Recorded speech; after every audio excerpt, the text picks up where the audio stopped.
We do have baseball on the show. Where's our week of greatness? Not really. We know. Yesterday, Kate Upton stood up for her fiancé, Justin Verlander, after the Tigers pitcher fell short of winning the AL Cy Young. He got the most first-place votes, but 2 voters left him off their ballot, and that is what she took issue with. We tweeted some pretty racy stuff, you guys. She also added he had the majority of first-place votes, and 2 writers didn't have him on their ballots. Can you put more out-of-touch people to vote? MLB. Whew, LZ, what do you think about that? I'm Team Kate Upton. God. Oh, God. You're really on fire today. You would be. I am. Only because of one reason. She's right. When you look at the major statistical categories in terms of a pitcher, in terms of what you need from them, how on God's green earth do you look at the numbers that Justin Verlander put up and decide that he's not first, second, or third on any ballot that you have? I don't Because they did it. LZ, you watch sports long enough to know that the best team doesn't always win and the best player doesn't always win the awards. Here's how it goes. If you're Kate Upton, don't put yourself before a process. Don't put your feelings before a process or before your fiance, to-be husband, because this is the problem. If you have an issue, look, Aisha Curry went through this. When you put yourself before it, all of a sudden you come off as a selfish ham who's crying over spilled milk, who's a sore loser, who can't respect that this is how the game goes. Apples and apples. Aisha was talking about some stuff as it was unfolding. She was talking about the NBA Finals as it was unfolding. But this unfolded same way. No. While also ignoring the fact that her hubby had just come back with a 3-1 deficit. This is just a simple question. Not the same thing. It's not even, for me, it doesn't even matter whether she was factually correct or not. I don't even care. Would you want your loved ones?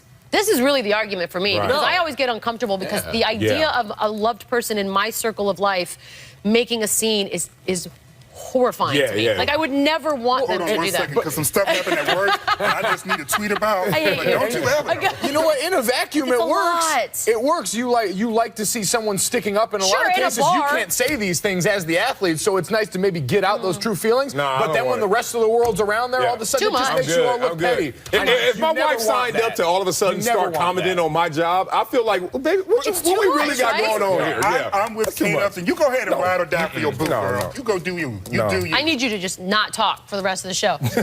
You're disinvited. You, 3 cheers. Go back to the election. Change that around. Yeah, do your job next time. Coach Kupos. Oh, my. And y'all talking about DeAndre Jordan, huh? I don't actually. DeAndre Jordan. Maybe the Earth shifted quickly. It did. Was it a supermoon? Maybe the supermoon had something to do with it. I don't know any of this. By the way, all these videos look great. 2 cheers from Russell Westbrook attacking the basket. You are funny. What? See, when Austin Rivers does it, we laugh. Seriously. Well. Lucky for you. I am sensitive. It's our very first, not to be last, cheer of the year for Austin Rivers. See what I'm saying? Oh, what, for the team with the best record in the NBA? Whatever, dude. My time to shine. I'm buckets, baby. Dad, did you like that? No, I didn't. No, y'all act like the off-the-shot clock play doesn't work anymore. Off-the-shot clock. I like the acting afterwards. Hey, look, LeBron James last night needed a little break. You know, we all do, right? Some people had a problem with it, though. We'll discuss it next. I bet his posse ain't got a problem with it. This is Sports Nation. Sports Nation is presented by Toyota. Let's go places. Damn. Y'all better stop yelling sports in my ear. Last night, the Warriors and Raptors played, but who cares about that? It was Drake night. Drake spent the night staring down KD, talking trash, showing love to our very own Dorisberg, and then intentionally bumping KD after watching the Raptors lose. Hey, Warriors, your thoughts on Drake?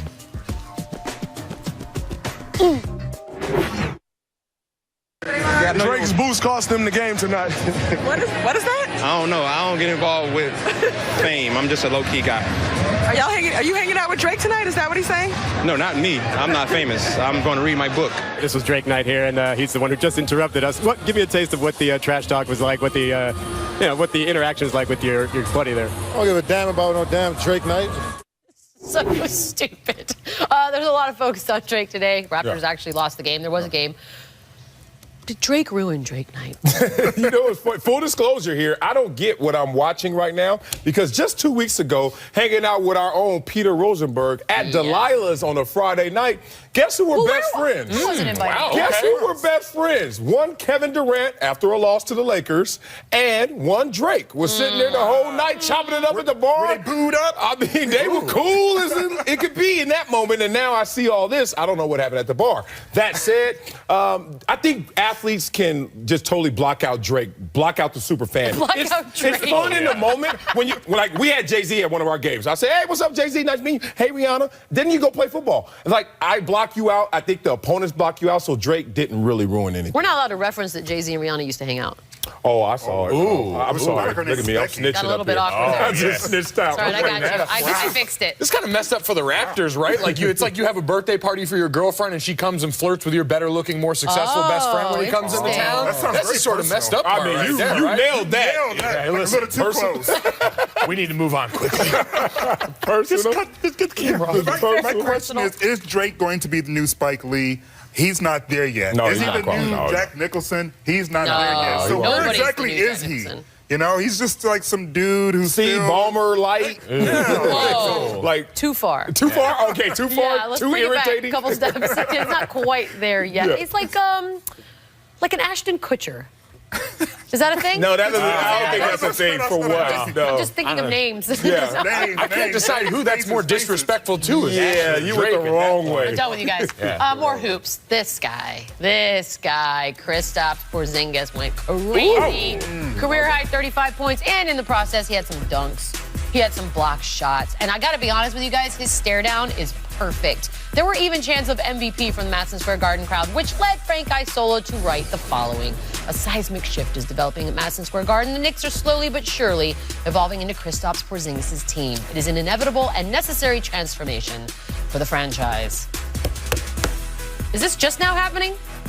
You know, I don't like the negative connotation. When you draft a unicorn who's 7'3", that can run, shoot a three-pointer, and is out there with that kind of mental tenacity, of course it's going to be his franchise sooner or later when you have an older guy like Carmelo who's been holding it afloat for a long time, but now it's not his day. It's going to transition to Porzingis, and there's nothing wrong with it. I just don't like the connotation of like, oh, seismic shift, and now it's his turn. No, it's all big. Yeah. It's more like osmosis. Exactly. It's like slowly but surely, Carmelo's either going to be traded or just get too old to shoot so much. Darwinism is what it is. Right. It's not like all of a sudden Carmelo's not the first option on offense. Exactly. And it's like, and oh, by the way, dude just scored 35 points for the first time against the Detroit Pistons. It's not like he killed the Golden State Warriors and dropped 40 on them, right? So it's like he had a hot night against a mediocre team. Let's pump the brakes before we crown him MVP, MSG. But not saying MVP, but I was under the impression that this had already basically transferred over. Like the power had transferred really last season, I thought, like at the end. I feel like you could only hope that's the case if you're a Knicks fan, right? But based off what you did this offseason, it tells me otherwise. The guys that you bring in, those aged veteran talents there, especially Joakim Noah, who's out there playing the position that Porzingis should be playing night in and night out in the five there to give your team the best chance to succeed. This guy is your bright future. Not these guys you brought in, but all of the moves you make suggest otherwise to me. I have news for you. They don't have a bright future. As long as they still think the triangle offense is the key to their success, they will not have a bright future. I'm not saying Phil needs to go bye-bye. I'm just saying perhaps it's funny you talk about this intelligent design to a team, but the intelligence doesn't seem to run all the way upstairs. It's not transferring down to the playing forward. Can I play you a commercial? I just want everyone's take on this. This is Carmelo and a new commercial. Watch. Foot Locker, nice. Melo?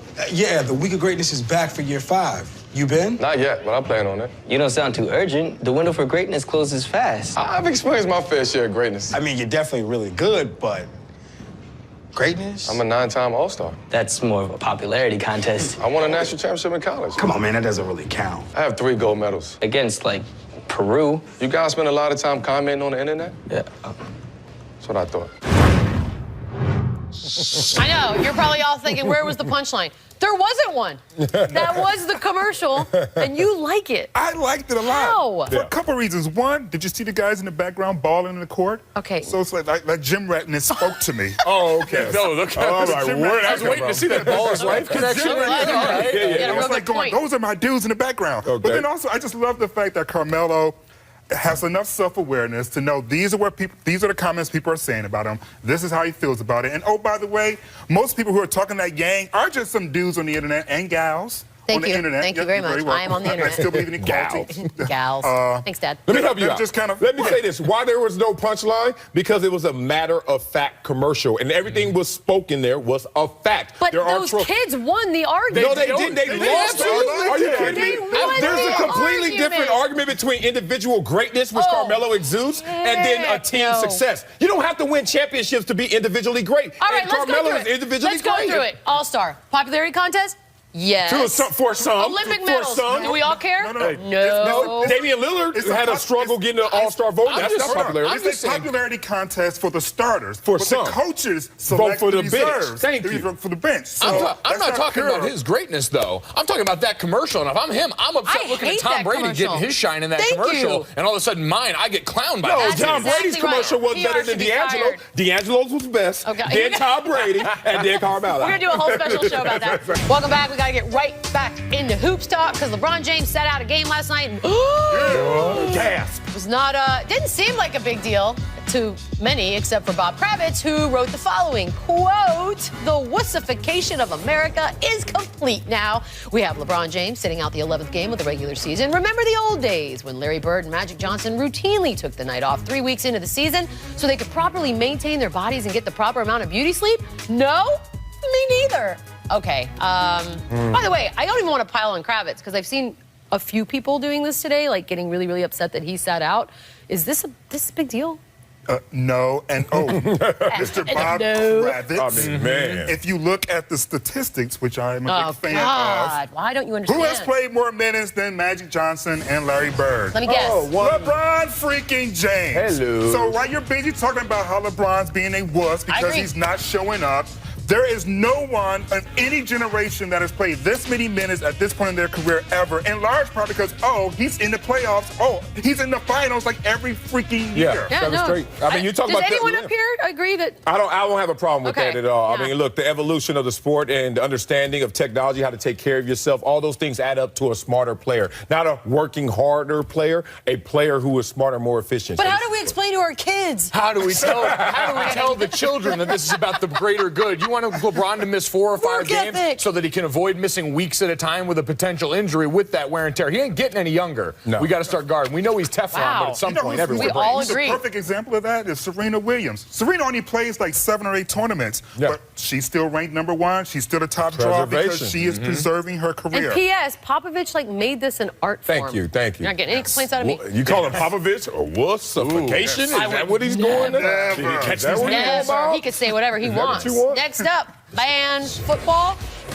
Legendary orthopedic surgeon Dr. James Andrews, who has treated dozens of NFL players, thinks that if football was invented today, it would be outlawed. He told Sports Illustrated, if we started a new sport today and we wrote up the rules and regulations and we called it football, they probably wouldn't allow it. We're all trying to do everything we can to make football safer, but that's the way the sport is. That is an indictment, Marcellus, that football would be outlawed. And it wouldn't. Absolutely not. He spends a lot of time in the operating room, obviously. I spend a lot of time on the Pop Warner field. I will admit, fewer number of parents are signing up 8-year-olds, but there were still hundreds and hundreds of 8-year-olds running around there. These parents are cognizant of what can come from playing the sport. These parents are cognizant that these kids are not all going pro, and they still love the experience. So it wouldn't be outlawed. We've had gladiator sports throughout time, boxing, UFC now. You go back to medieval times. All kind of sports have always showed violence, and now that people know their consequences, they still sign up. Did you just reference medieval times? I mean, you go all the way back, all the way to almost dinosaurs. Game of Thrones it. I mean, not entertained. Medieval times. I'm sure those were all highly regulated Jousting. skills. That's why you are here. Like, we've always had violence in our sports. FEMA was overseeing all that. It's all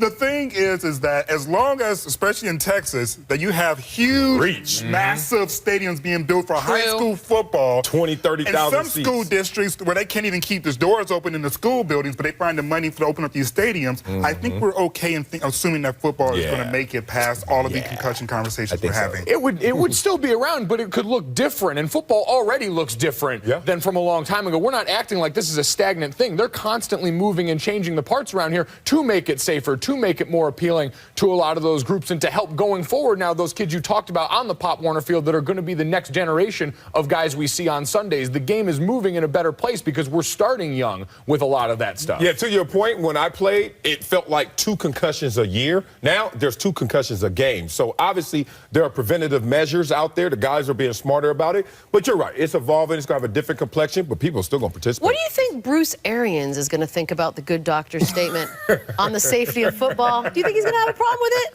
Take a tap about football. Someone get Jim Harbaugh a microphone. I feel like, so who's going to argue with Dr. James Andrews, though, about this statement? I would argue with him because it's like you're suggesting as if moral values are going to go over the top of capitalism. No, I don't think where in society is that I think even it's really more prevalent? of, I think from a doctor's standpoint, though, and what he's seeing, and I would assume the quickness and how many more things he's seeing than he used to, 10 years ago, that there is something to be heard from him saying this. But I mean, look, it's probably a little hyperbolic, of course, right, but that's my point. But I think the sentiment is there. But to Colin's point, my coaches, their ACL scars were this long. Ours now are this long. Ooh. What's going to happen in 10 years? It may just be a pin drop. Bikinis. It's just a pin drop. Guys are better. Yeah, things are getting better. Boom, you just had ACL surgery. Congratulations. Check out a polar. I've never said this. This is my first time on television. Check out this polar bear hanging out with someone's pet dog. Nice. Would you trust? We're Team Pug over here, so we will discuss it next. You guys can just listen. I'm Team Feline. This is SportsNation. Oh, it just happens. You wouldn't do that to a Quincy. Wouldn't mess with Quincy.